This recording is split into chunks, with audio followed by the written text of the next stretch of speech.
मैंने पंचायत का आयोजन किया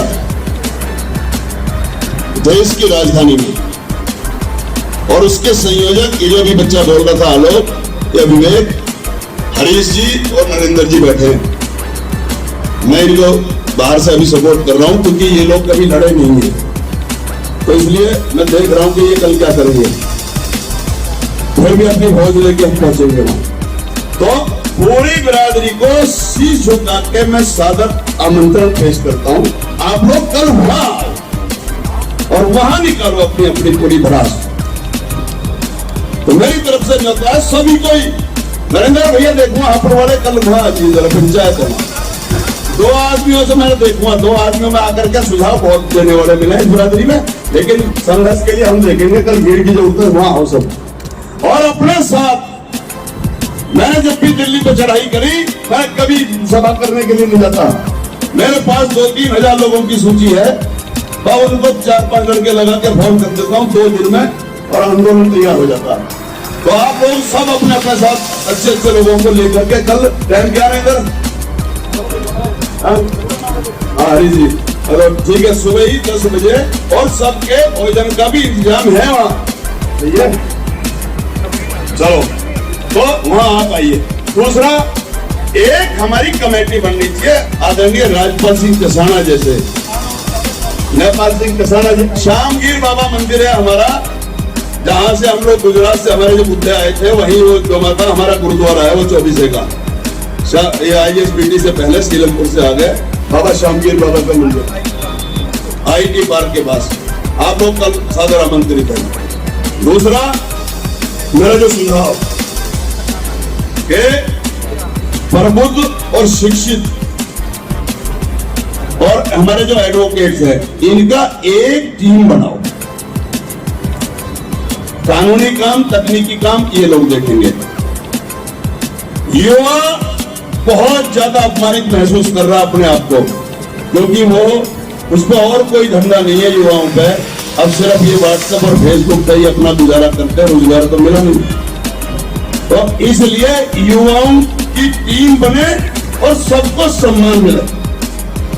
ये जो हम लोगों ने जो तथाकथित नेता बन जाते हैं ना, बस ठेका ले रखा है, मैं रहूंगा या मेरे अलावा कोई और आगे आएगा ही नहीं। हर युवा को गले लगा करके पूरा सम्मान देकर हम आगे बढ़ाएंगे, लेकिन युवाओं को भी मर्यादा में रहकर और इस समाज की लड़ाई लड़नी पड़ेगी। नहीं दे रहा, पहले तो मैं ये कहना चाहता हूं कि ये लड़ाई पहले आप ये तय करो कि ये क्षेत्रीय है या ये राष्ट्रीय स्वाभिमान को ठेस पहुंची है। राष्ट्रीय स्वाभिमान का अगर सिस्टम है, पहले तो मैं अपने परिवार वाले भाई जो मेरे आए हैं गुजर, हमारे मुस्लिम गुजर भाई आए हैं, मैं आपका तहे दिल से इस्तकबाल करता हूं, और मेरे जीवन की शुरुआत ही इनसे हुई थी। वन गुजरों से मेरी शुरुआत हुई थी 1992 में, नेपाल सिंह कसाना जी बने, जिनके घर से हमने आंदोलनकारी हम बने।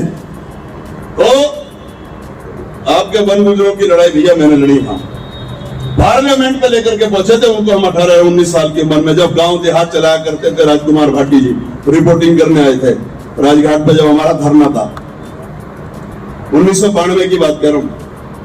खैर, तो आज मेरा सुझाव ये है कि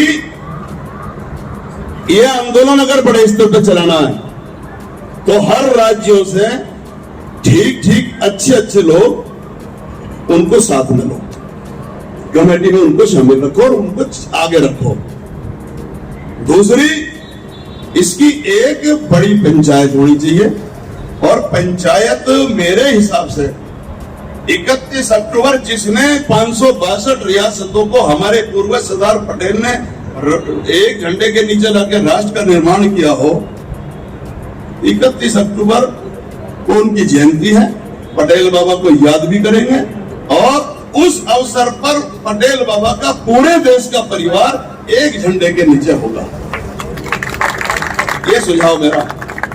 और एक हाथ जोड़ के निवेदन है, घोषणा हालांकि मैंने सुझाव दिया है, अधिकारी घोषणा आप लोग सम्मिलित कर लोगे तो ही। शिक्षक, पुलिस वाले और दूसरे जो हमारे सरकारी कर्मचारी हैं, इनकी टीम बने, इनको आंदोलन में जोड़ो, और राज्यवार अगर रैली आप डिसाइड करो तो हर राज्यवार प्रत्येक जिले में महापंचायत आयोजित हो,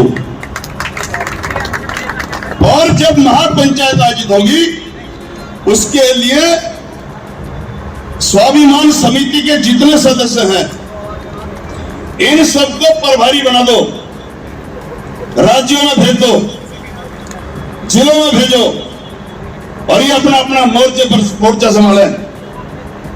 जब देखना क्रांति कैसे आएगी। और ये अगर एक बात और कि लग जाए आग पानी में शरारत हो तो वैसी हो, और योगी बाबा रखे सदियों तक याद बगावत हो तो वैसी हो। अगर निकलो तो पहले सोच समझ कर निकलना, वरना आधा तो काम उन्होंने कर ही दिया धोखे से अंधेरे में। हमें तो चोर डकैत वैसे ही बताना लोग, और ये काम वही कर दिए लोगों ने, लेकिन हम उसको मान्यता नहीं देंगे। जो कमेटी प्रस्ताव बनाएगी उसका मैं समर्थन करता हूं। ये तो ये रहा। दूसरा मैं ये कहना चाहता हूं, सबने खूब बातें कह ली, प्रस्ताव बहुत आए हैं, भाटी जी लिखने पे लगे हुए थे। मैं भाजपा में हूं और 14 साल से हूं, और संवैधानिक पद पे भी हमारा आपका बालक आप सबके आशीर्वाद से अभी 3 महीने पहले तक था। विधानसभा चुनाव सर पे है। जरा ये प्रस्ताव किसी ने नहीं दिया कि हमारा क्या होगा, यानी कि भाजपा वालों का इलाज क्या है आपके पास। मैं भी तो अपनी भूमिका देखूंगा, भाई हम पिटने वाले हैं या हम बकस दिए जाएंगे, तो मैं भी तो नीति बनाऊंगा अपनी। एक ने भी नहीं दिया, क्योंकि यहां से निकलने के बाद सूचना जो देनी होती है। अब भाई तुम तो बच गए, आज बड़ी मुश्किल से कान में कह के बचा लिया, तुम्हारे खिलाफ कुछ नहीं हुआ। गुरुजी इसको गंभीरता से लो, वरना मजाक बन जाएगा। मेरे घर में कल वो दिनेश खटीक आया लखनऊ से मंत्री बन के, और मुझे शर्म आती है कि मैं उसके क्रांति धारा से हूं। वहां गुजरों ने ट्रैक्टर ट्रॉलियों से पलक फावड़े बिछा रखे थे उसके स्वागत में, और यूं होड़ लग रही थी मैं किसी तरीके से एक नजर मुझे भी देख ले। तो ये निंदा होनी चाहिए। मैं ये कह रहा हूं, हमारा क्या है तुम पे इलाज, वरना मैं भी कल भाषण दे करके मैं भी अपनी लाइन पकड़ूंगा टिकट की। यह इलाज करो। और हमारे लिए एक दूसरा प्रस्ताव, एक और, हमारी बिरादरी में हम गुर्जर भी बहुत बड़ी संख्या में, ये योगी बाबा लगे रहे ना हिंदुओं को घर वापसी और घर वापसी। यह घर वापसी पता चल जाएगी जब मैं चाहता हूं कि मेरी बिरादरी मुस्लिम गुर्जरों के हर गांव में जाए और उनसे कहे कि हमें आज आपकी जरूरत है, आप हमारे भाई हो,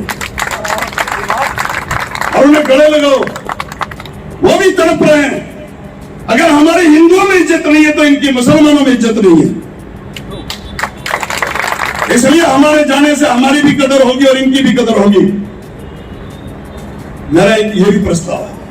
और हमारी रैली हो, सभा हो, मंच हो, सब पे इनको आगे आगे बैठाओ। आगे खून तो हमारा ही है। हमारे सिख धर्म को भी हम लोग मानते हैं, मुसलमान गुजरों को भी, उनको सिख गुजरों को भी पास जाओ। कुछ मेरे पास भी मैं ले आऊंगा। आज ये दिखा दो कि अगर हमें किसी ने छेड़ने की जरूरत की है तो हमारा वो क्रांतिकारी घोर आज अपने आप को जलजला लिए बैठा।